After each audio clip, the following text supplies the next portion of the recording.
به نام خدا و با عرض سلام خدمت تمامی بینندگان محترم تلویزیون امروز. دوستای عزیز، در پشت منطقه سینما پامیر آمدیم در یک کوچه که تقریبا باغبان کوچه، در منطقه باغبان کوچه که تقریبا چند دکان کسایی که کار کفشناسی و باطل سحر و محبت و گشایش و کار، دفع امراض و چیزای از این قبیل نوشتن آمدیم ببینیم که این مردم حاضر میشن، فرار میکنن، چی میکنن، چون روزانه ده ها شاید هم صدها هموطن ما و شما رفت آمد داره پیش از اینا و اینا پول میگیرن از اونا تا ای که کارشان بکنن. ببینیم چی گپی برای گفتن دارن این دوستا. برای اولین بار آمدیم پیش یکی از اونا که او پیش استاد خود ما را راجع کرد. گویایی که این آقای که اینجا هستن استاد جمع همه تعویض نویس ها هستن. میریم در میزنیم و میبینیم که چی میکنن. این کیست؟ شاگرد است؟ هر کسی کی است خودش است. پس هر کی کس ما آمدیم که یک بار ببینیم. لازم نیست اینجا بوده رایم. چرا به نظرتان حاضر نمیشن؟ گپ نه حاضر میشن نمیشن آمد وانا. بسم الله الرحمن الرحیم. بینندگان محترم سلام. در منطقه باغبان کوچه پشت سینما پامیر آمدیم پیش یک تن از هموطنای ما جناب آقای حقانی. در گام نخست از خودشان معرفی خواهش میکنیم که خود معرفی نموده و بگویند که از چی مدت به این طرف کار تعویض و تومور را میکنند. جناب حقانی بعد از تقدیم سلام میرمونی خود معرفی بدارین. اسم من مولا نصرالله است، ولد لالاگل از پغمان. فکرت است؟ بله. مشهور به ملای افغان است. خب و از تقریبا از سنه 35 تا باله من همین کار میکنم. تقریبا کم 50 سال یا چیزی بالا 50 سال یا چیزی کم 50 سال میشه که من همین کار میکنم. خب سوال کنید. معمولا مشکلات را که مردم مراجعه میکنن و شما تعویض میتین برش کدام مشکلات است؟ مشکلات دفع سحر، دفع جنیات، مثلا کشای شکار، بندش روزگار. یک آدم مریض می باشه برای شفا و الامراض، این چیز میتیم در یک دو نفر در مابین خود مثال گپ در بین خانه برخلافی واقع می باشه که او را محبت میگن، او را محبت جانبین میگن. امی دفع سحر با چی میکنین شما؟ آیات قرآنی که دیگر چیزی که اونجا نوشته است مسئله قصیده خوانی است. قصیده خوانی، قصیده با تلفظ عربی است، با تلفظ فارسی نیست. بله. مثال گپ اینمی یک انسان امین جمعی باشه به تکلیف جنات گرفتار می باشه، مثلا از نگاه آیات قرآن کریم که سورت جن است و یا مثال گپ سوره مزمل شریف است، این سرش میخوانیم. این با تلفظ عوام این قصیده خوانی. چرا امور آیت خوانی نمیگین که قصیده خوانی میگین؟ خو این عوام این چیز چی کرده؟ نه شما خب مثلا شاید عوام هر چیز را خوش کنه، ما خب وظیفه ما این نیست که نام آیت قرآن قصیده خوانی بوانیم. خب ما این میره که پیش ما آوردیم میگی عوام خوش داره. بله. علم ما خوش نداری. خب ما قطعیتون سازش کردم. پس شما به خاطر سازش با عوام نام آیت خوانی را قصیده خوانی گذاشتید.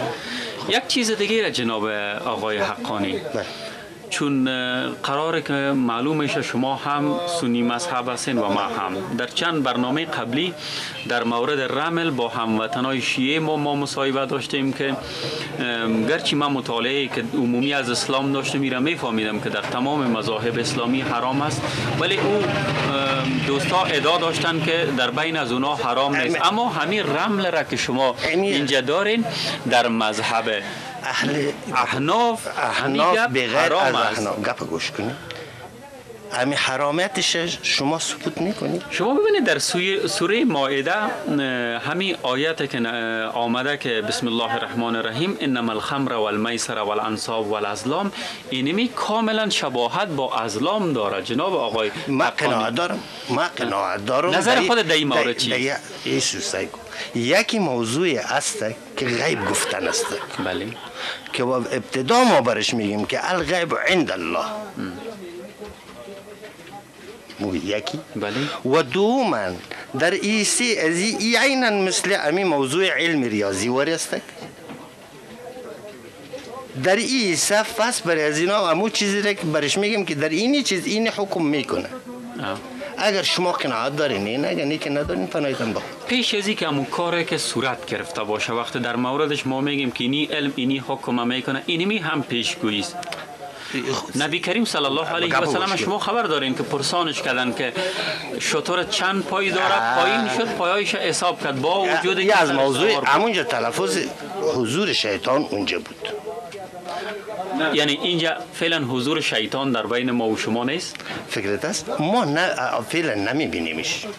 اونجا حضرت پیغمبر خدا او علم حقانی داشتن، او دید که شیطان اونجا استاد است. پس ما از کجا بفهمیم که فعلا در بین ما شیطان نیست و ما میتونیم که توسط اینمی رمل پیشگویی کنیم؟ یعنی شیطان خود موجود هر انسان است. بله. هیچ کسی رو گفتن نمیتونه که شما شیطان نداری. از شیطان عیناً از خون انسان هم در قلب انسان رجوع، قلب مومن رجوع کردن نمیتونه، چرا که اونجا قلب مومن خانه خداست و دیگه در هر اجزای انسان حرکت میکنه. وقتی که شیطان شما باور دارین که پس همه جای است، نبی کریم صلی الله علیه و سلم با گفته شما وقتی او گپ زد، مثال گفت اینمی رو بیادر گفتیم که تو اینجا وردی، یعنی گفتی که یک وسیله است. بله. امی یک وسیله برای نجات یک مسلمان است. امیر رمل. بله. وقتی علمای مذهب احناف ما همگیش ای را حرام میدانند، شما چطور مرتکب ای کار میشین؟ فکرت است ای حرام تنزیه است. رمل. خب در مورد حرام تنزیهی پس لطف کنین بفرمایید. فکرت است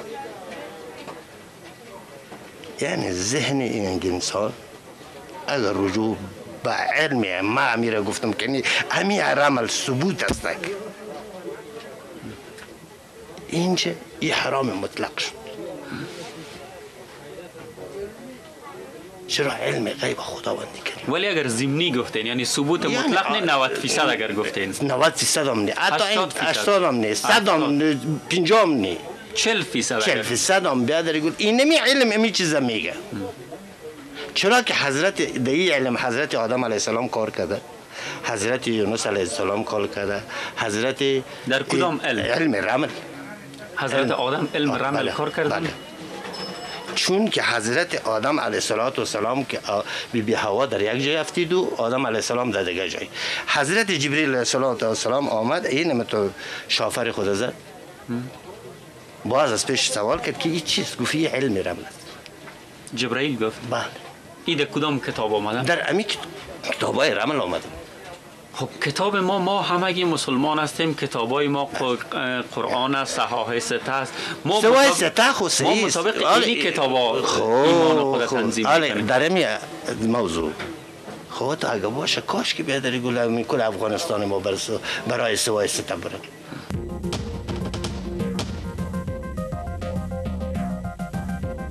مثلا یکی از منابعی که شما استفاده میکنین اینی کتاب گلزار تعویضات است، درست است؟ اجازه است؟ بارها در مورد کتاب گلزار تعویضات با عده دیگه از کسا ما مصاحبه‌ای که داشتیم، علمای کرام را ما مصاحبهشون در این مورد حکم دین را گرفتیم، اونا گفتن که اینمی کتاب مملو است، پر است از چیزایی که مغایر به دین مبین اسلام است. اگر میگین ما نشانتان میتیم. مثلا ببینین شما در این کتاب همین نوشته ها ما چندین جای آل نشانتان میتونم با شما در موردش گپ بزنین. یا خود این جدولا را اینا را استفاده کردن از حروف ابجد و اونو شکلا را کلش علما میگن که حرام است. حرام نیست. ما برم در ایسا علم ابجد. بله. ببینید حروف تهجی، همین حروف تهجی که هستند از ابتدا اولا همین حروف ها 30 بود، باز 29 شد، در زمان حضرت رسول الله علیه السلام 28 حروف شد. بله. این حروف خود جسم است. علما از این بیادری گل در این حصه کوشش کرد یا به واسطه هر چی که هست یا به واسطه وحی کسی یا به واسطه علم امیر بیادری گل فصل از این ابجد جور کردن. اولا در سفار الفبی سفاری ما شما ابجد هست یا نیست؟ جناب مولوی صاحب، مثلا علمای مذهب احناف بارها همراهشان ما مصاحبه داشتیم، اونا گفتن که حرام است استفاده از به دلیل از این حرام نیست. شما که اینا ما برات میگم یک انسان است بیادری گل ما خوب میفهم که می آدم بیادری گل امی تعویض نگاه کردن نمیتونه، آیات قرآن کریم نگاه کردن نمیتونه. چرا اصلا حتما شما باید تعویض بدین؟ آیا پیامبر ما و شما تعویض داده؟ امام مذهب ما داده؟ گپ هوش کن. حاجت پیغمبر چی بود که تعویض میداد؟ امام مذهب ما داده؟ امام ابو حنیفه رحمت الله علیه ابوبکر صدیق صاحب داده. چی وقت داده؟ در پرسان کنیم ببینیم مشکات شریفه ببینیم. شما لطف کنین بفرمایین که چی وقت داده. داده؟ در یاد ما دیگه نیست که ما برات چی کنم. مشکات شریفه ببینیم در باب رقیه حضرت ابوبکر صدیق صاحب داده، حضرت عمر صاحب داده که بچهش در بنی خانه بوده که عطا این حضرت عمر صاحب تعویض بازوبند برش جور کرد. برای بچه خود؟ برای بچه خود. فکر نکنم. حتما من در این قسمت گپ علما را میگیرم. بگیریم. اما باب رقیه اگر کسی میگه که در شکرانه گپ زدن میکنه، حضرت عمر رضی الله تعالی عنه که رفت در یک جای یک یهودی را گشتم کنده بود، او سوال کرد از پیشش که آیا در جای پیش شما کسی هست که میره دم کنه؟ گفت بله هست. مسئله دم کردن با تعویض دادن و اینی کار کاملا فرق میکنه جناب آقا؟ نمیکنه. مثلا دم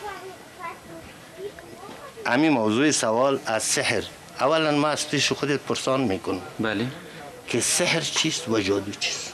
من تخصص ندارم، فقط میفهمم که هر دوی ازی همون چیزی است که در احادیث متعدد و آیات قرآن ما برات میگم سحر که هست به تلفظ لغت که هست سحر پف کردن نمیگه.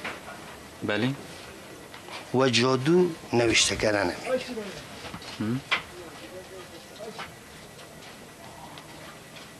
این که چی نیست. و در این سه علم تو که ایره گفتی این علم ابجد که است خود حروفی که است ایره جسم میگیره، عددی را که است ایره روح میگیره. مثلا اسم خودت چیست؟ احمد فهیم. احمد. امینجا در امی احمد امیر پس با تلفظ میاره که بیادری گل امو اگر تو ایرم در یک جای میندازی بسیار گناست. چرا با اسم حضرت رسول اکرم صلی الله علیه و چی شد؟ پیوست شد. فکرت است؟ و اگر ایرم میگیری با امی عدد میاری اگر از پیشت یک جای بفته گناه نیست.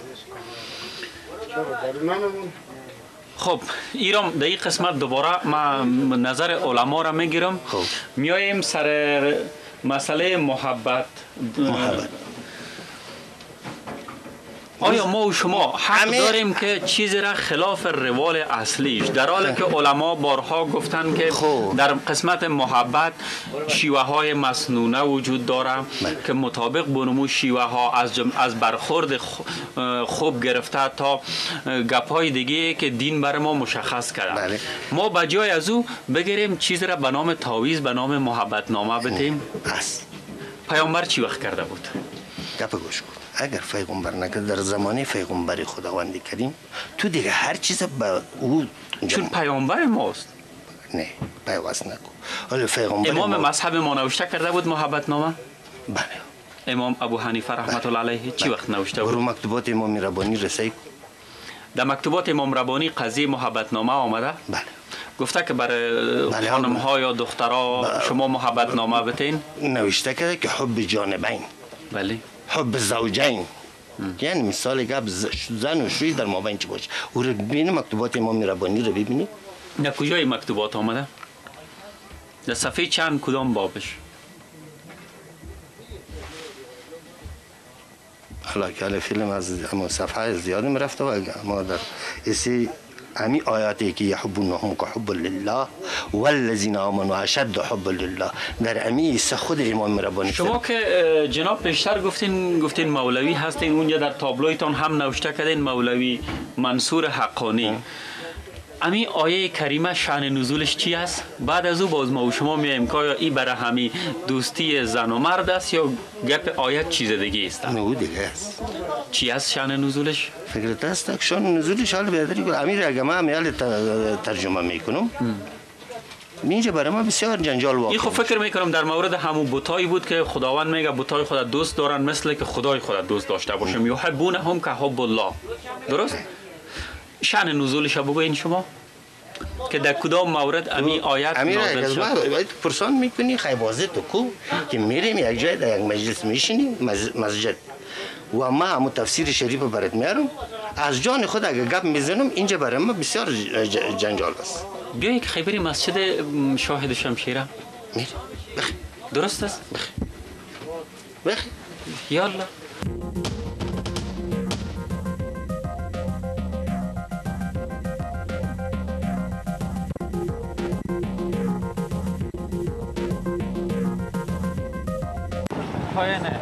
مسجد دیگه کدام مسجد میری؟ بله دیگه خلاص شده دیگه یعنی ما آمدن امام نه خب من گفتم که همه رمل و چیزا حرام است. گفت گوش باشیم بیادریم موضوع حرامیت ازیر امام ثبوت میکنم که هست تو نیست که من نمیگم بس این چیز که بیادری گل از نگاه ای بگوی که امی کار همینطور میشه. ولی خیلی وقتی شما میگین حرام است شما میگین چرا این عمل حرام انجام میده؟ فکرت است یک وسیله است اینم هم حرام است. همین چیزی که چیزی که تو گرفتی هم حرام است. ببینید این نیست حرام، این رسام ما و شما از میکروفون ما بارها ما و شما دیدیم از طریق میکروفون ملاها آذان میتن. آیا این حرام است؟ آذان دادن از طریق میکروفون و بلندگو حرام است؟ نه اون نیست. تو آذان نگو ایره به این تشبیه نکن در آذان. تو اینجا باز فیلم ها را که برای نشان امی مرا که نشان میده امی چی است؟ امی حرام نیست؟ نه حرام است. پس علمایی که در تلویزیون ها صحبت میکنن کار از اونا حرام هست؟ قراش بچیم تو یک دفعه یک جای آقای حقانی ببینید شما کار رم میکردین و من گفتم که علمای ما میگن که رمل حرام است و شما خودتان گفتین که حرام است. تکرارا یادآور میشم اگر حرام میدانینش چرا این کار حرام انجام میدین؟ بچیم برات گفتم که حرام تنزیه است که اونم اینجا ذهن اگر ما عمل نمیکنم که حق است اینجا حرام میشه. حتی به قول شما حرام تنزیهی چرا همین حرام تنزیهی را انجام میدین؟ اینا دیگه تو حرام همین موضوع چرا تو چی میکنی؟ این خو حرام نیست از نظر من. من خود میگم خیوات تو کس از نظر امام حلال است. حلال است یعنی کار خودت؟ فکرت است؟ خود تو بیادری گل گپ میگی که حلال است. من این حرام میدانم. از انصاب همین حرام است.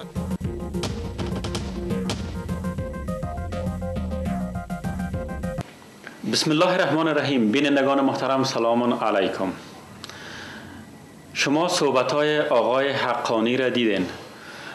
به خاطر گرفتن نظر شرعی جناب مولوی صاحب عبدالبصیر زحمت دادیم. اگر لطف کنین در مورد جادو و رمل نظر دین مقدس اسلام را ابراز کنین برای بینندای ما. بسم الله الرحمن الرحیم. متشکر از شما از تلویزیون امروز و سلام بر بینندگان محترم.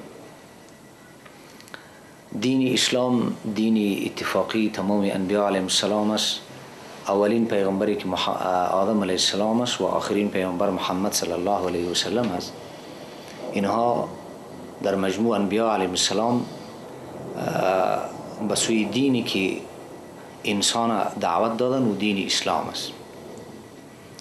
علامه طحاوی رحمة الله علیه در کتاب عقیده نوشته میکنه و دین الله فی السماء والارض واحد. دین الله در آسمان و در زمین یکی است و دین اسلام است. تمام انبیاء علیهم السلام دعوتشون همی بود و دعوتی که از طرف پروردگار عالم میآید و دعوت واضح است و هیچ گونه هیلگری در اونجا در کار نیست و هیچ خفایی در کار نیست. او دین واضح هست. محمد صلی الله علیه وسلم آمد در 23 سال دعوت خود چیزایی که ناروا و جنایات بود معرفی کرد و دینی درست برای مردم تبلیغ کرد. آمدیم در مسئله جادو که در زبان عربی سحر میگن. قرآن عظیمشان صراحت داره در این موضوع.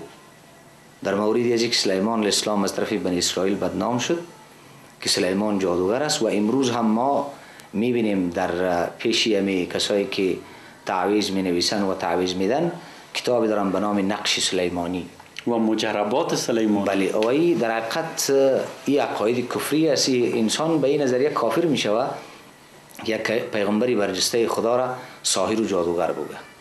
در اونجا قرآن عظیمشان هم میگه و ما کفر سلیمان ولکن الشیاطین کفروا یعلمون الناس السحر. سلیمان کافر نشده بود، اینها کافرن. پس هر کس که جادو را به سوی سلیمان اسلام نسبت میده کافر است. ولی جادو اقسام مختلف داره. رمل، جفر و دیگر اقسام جادو زیاد است. در مجموع همگی اقسام جادو و همگی اقسام حیله اینا حرام و ناجایزند. قرآن عظیمشان میگه که یکی از اقسام جادو است که ما یفرق بین المرء و زوجه، در میان زن و شوهر جدایی میاره ای جادو و جادوی چشم بندی و تمام این جادوها ناروا و نادرست است. اصل فلسفه کسایی که جادوگری میکنن مقصد از اونا چی است؟ مقصدی از اونا در حقیقت جیب خالی کردن مردم است. دیگر هیچ مقصدی ندارن و از دیدگاه قرآن و حدیث دو منبع اصلی ما هیچ دلیلی اینها ندارن. اگر اینا دارن دلیلی و خدا مسلمان میدانن بسیار آزادانه بدون جنجال، بدون از اینکه صحنه را به صحنه جنجالی ما بکشانیم بیان بحث کنیم آزادانه، ببینیم که آیا در تایید نظرشان دلیلی از قرآن و حدیث وجود داره یا وجود نداره. وقتی که دلیلی از قرآن و حدیث نیست جادو در مجموع حرام و نادرست است. در مورد رمل اگر توضیح بتین کمه. رمل یک قسمی از جادو هست. فعلا رملی که در این عصری که ما شما هستیم رملی که این تعویضگرا میکنن در جادو بودن ازی و در فال بودن ازی هیچ شکی نیست. همین دانای کمسایی دانا به اشکال مختلف است. ولی رملی که نسبت به یکی از انبیا شده او کیفیتش برای ما معلوم نیست. قرآن در باره ساکت است، احادیث پیامبر در باره ساکت است، نحوه از او برای ما معلوم نیست. امکان داره نامش رمل باشه او. ولی این کارهایی که فعلا ما میبینیم میکنن اینها به نام رمل و این سحر و جادو از حرام است در دیده شریعت. خصوصا اینا شما پیشتر گفتین که جدایی مندازه با سحر اینا، اما یک تعداد از اینا او مسئله جدایی انداختن خود بین زن و مرد کتمان میکنن از ژورنالیست ها و میگن که ما وصلت ایجاد میکنیم، محبت ایجاد میکنیم. همین که یک دختر جوان و یک بچه جوان میره و اینا به اصطلاح محبت نامه میتن با توجه به اینکه ما همه ما به تقدیر ایمان داریم. در این قسمت اگر کم روشنی بندازین جناب مولوی صاحب. در ارتباط با محبتی که باید ما حدیث صحیح که از پیامبر بزرگوار اسلام هست و است که حدیث قدسی است که پیامبر بزرگوار اسلام میگه ان قلوب العباد بین اصبعی الرحمن یقلبها کیف یشاء. دلی بنده در میان دو کل که الله تعالی است که کیفیتش برای ما معلوم نیست، کیف یقلبها کیف یشاء، چگونه ای که بخواه و قلب به هر سمتی که باشه توجیه میکنه. پس مالک قلوب جز الله تعالی کسی دیگر شده نمیتونه. مالک قلوب تنها الله تعالی است. و اینها که میگن ما محبت در میان پسر و دختر پیدا میکنیم روی کام دلیل با کدام منطق؟ یک انسان درست است از همون طریق امکان داره از طریق جادو که او هم عقل انسان هم میبندن و چشم انسان هم میبندن و دل و دماغ انسان هم میبندن. او محبت موقت است از طریق جادو حرام و نادرست است. ولی مالک قلوب الله تعالی است، پروردگار عالم است. و از طرف دیگر رشته نکاح در میان پسر و دختر این در ازل بسته شده. کل صغیر و کبیر مستطر، هر آنچه که است نوشته شده و تقدیر خداوند متعال مقرب ترین ملک نمیفهمه و هیچ پیغمبری که خدا او را فرستاده او نمیفهمه تقدیر پیش الله تعالی محفوظ است، از آینده هیچ کس خبر نداره. به این خاطر اینا که میگن ما محبت در میان پسر و دختر میآوریم اینا دلیل ندارن برای ازی و حقیقت هم نداره. و قرآن عظیمشان میگه بعد از ازدواج یک محبت در میان زن و شوهر پیدا می شود و جعلنا بینهم محبت مودة و رحمه. در میان زن و شوهر ما محبت و رحمت انداختیم. او ازلا پیدا میشه در میان زن و شوهر، ولی قبل از نکاح یه زمینه زنا برای دختر و پسر مساعد می شود و این ناروا و نادرست. جناب مولوی صاحب، با توجه به اینکه افغانستان یک کشور اسلامی است و از سالهای متمادی به این طرف علمای موحد و روشنفکرای موحد ما همیشه تلاش کردند در جهت از بین بردن همین فرهنگ خرافاتی و بدعتی، اما هنوزم کشور ما در جمله کشورهای حساب میشه که متاسفانه همین باورهای خرافاتی بستر خوب برای خود میبینند در اینجا. حتی تصویری که اینا متاسفانه از اسلام برای جوامع غیر مسلمان ارائه میکنن خیلی یک تصویر زشت است. نظر شما به عنوان یکی از علمای موحد کشور ما اینجا چی است؟ علمای موحد ما در همین مبارزهشان تنبل بودن و نتانستن همین تریبون را که خرافاتی ها متاسفانه از آدرس دین به دست دارن و به خورد مردم میتن، این تریبون از پیششان این علمای موحد نتانسته بگیره، یا ای که در بیسواد بودن جامعه این مشکل را میبینین؟ کدامنش علتهای مختلف داره، یک علت نیست. حدیثی مشهور است که پیامبر خدا را نشان داده شد، پیامبری که بسیار امت داشت، گفت کاش که ما پیغمبر باشون و امتی ما پرسان که دیگه از گفت موسی و امتش است. پیامبر دیگر را نشان داد که فسد الافق، تمام آفاق بند شد، امتش بسیار زیاد بود. پیامبر پرسان که دیگه از گفت که تو هستی و امتت است. پیامبر نشان داد که یک امتی داره، پیامبر نشان داد که امتی نداره.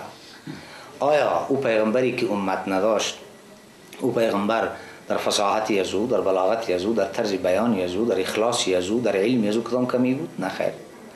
این توفیق پیش خداوند متعال است. خداوند متعال کسی را خواست توفیق میده و کسی را نخواست توفیق نمیده. ولی جامعه‌ای که ما هستیم در این جامعه این علل مختلف داره. یکی از علتهای از یک بخشی بزرگی از ملانماهایی که فقط از ملایی و از عالم بودن یک لنگی در سر دارن و یک چپنی دراز، دیگر چیزی ندارن. یک بخشی بزرگی از این جامعه را اینا تشکیل میدن و این حقیقت است و ما شخصا به تعداد کثیری از اینا مسر خوردن. اینا زمانی که در مساجد و در جای مرکزی توظیف میشوند، پس هر آنچه که عوام برای از اینا القا کرد اینا میپذیرن او را به عنوان دین به دیگران معرفی میکنن. این یک مرض بسیار بزرگ است که این مرض قابل علاج است. از طرف دیگر حکومت ها همیشه اینا جنبه سیاستی که خودشون تعبیر میکنن امور پیش بردن و همیشه مسائل دینی را یا غلط خودشون فهمیدن و غلط تعبیر کردن. مثلا یک انسانی که بخواه حق برای مردم، قرآن و حدیث برای مردم بیان کنه، فوراً در جامعه او را بدنام میکنن، بسیار عاجل او را بدنام میکنن، به عناوین مختلف او را بدنام میکنن و حکومت میگه که تو اختلاف در میان مردم دامن میزنی. ما در حیرت میافتم به حکومت و به مردم، آیا مسائل قرآن و حدیث سبب اختلاف در میان مسلمان ها میشه؟ پس همین کسایی که در پشت پرده از چند متری دور اینا میخوان یک مسلمان رو بدنام کنن، چرا در بحث آزاد نمی آین؟ در بحث آزاد بنشینن و بحث کنن. یکی از مولای صاحبای پنجشیر، من نامش نمیگیرم، وفات کرده، خداوند مغفرت کنه، و خودش برای ما گفت که من در کابل در یک سال از 40 مسجد اخراج شدم. از 40 مسجد من در یک سال اخراج شدم. چون حق میگفت. ولی او مولانا مشهور است و هر کس میشناسه، ولی او جامعه بخبر است. اگر مردم ای دائم است، اگر مردم عوام بدانه حقیقت، بفهمه که سری از اینا چقدر مسائل دروغ تحمیل شده، اما کسایی که مسائل ناروا را به اینا تلقین کرده او مردم اینا سنگسار میکنه. لیکن متاسفانه امو زمینه مساعد نیست. فورا تو به تشنجگرایی متهم میشه، فورا به اختلافات متهم میشه. قبل از اینکه تو مسئله را برای مردم بیان بکنی، قبل از اینکه مردم مسئله را بفهمانی، پیش از او در بدنامی تو کوشش میکنن. این تو یک مشکلات ما در جامعه داریم، جهل جامعه و موقف گیری نادرستی حکومت. تشکر جناب مولوی صاحب از شما. بینندگان محترم سپاسگزار از شما هم که باز هم در فصل بهار در این ماه حمل که یکی از ماه‌های زیبای سال است برنامه بیا و ببین را داشتین تماشا می‌کردین. تا برنامه بعدی خداوند یار و مددگار شما.